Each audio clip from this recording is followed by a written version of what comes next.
have a little farm project.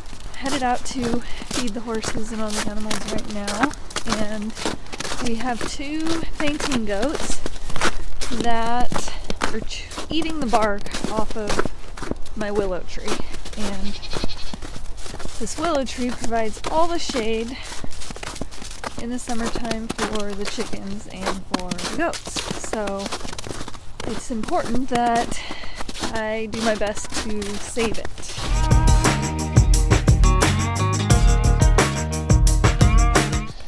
You can see behind me the tree and how they have just shredded it. And my best, I put some wire around it and some boards to try to keep them off. But that didn't seem to work, so I'm going to wrap a tarp around it and then rewire it, and hopefully that will keep them off of the tree. Come on, Burke.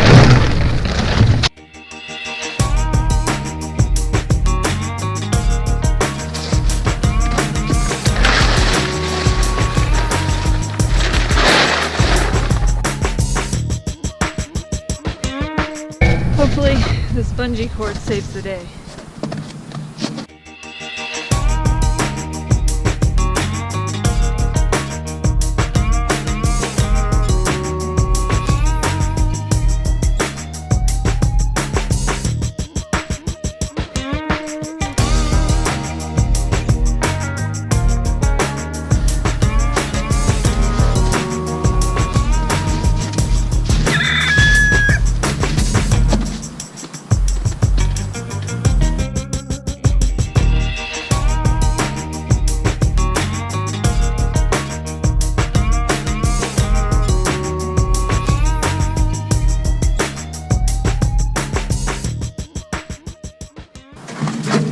Well, that's it.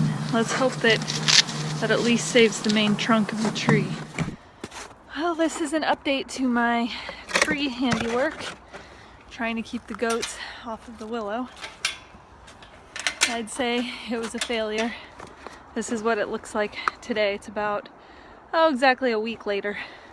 They just trampled it, tore it down, still eating away on this tree.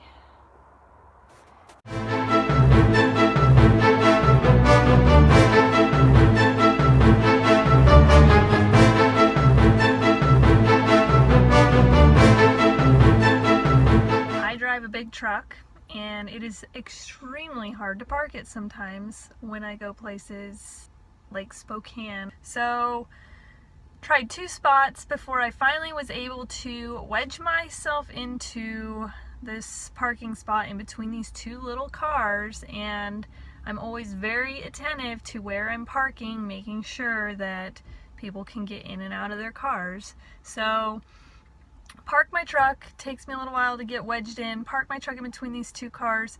I'm a little bit close to the guy on the driver's side, but I'm a small person, so I know I can get out.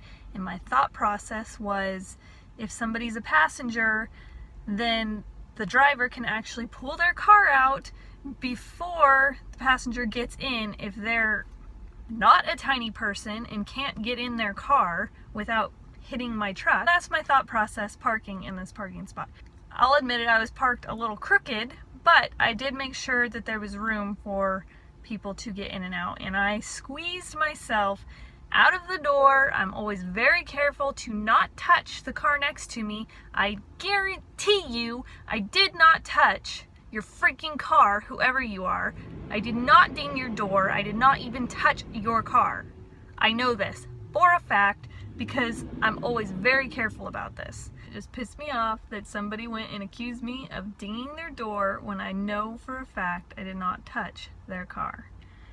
So anyways, thankfully this parking lot is more open and I did not have a problem parking. There's plenty of rooms on both sides, but to the jerk that left the note on my truck, you have no idea what it's like to drive a truck. No idea. I did not ding your door. Okay, rant over.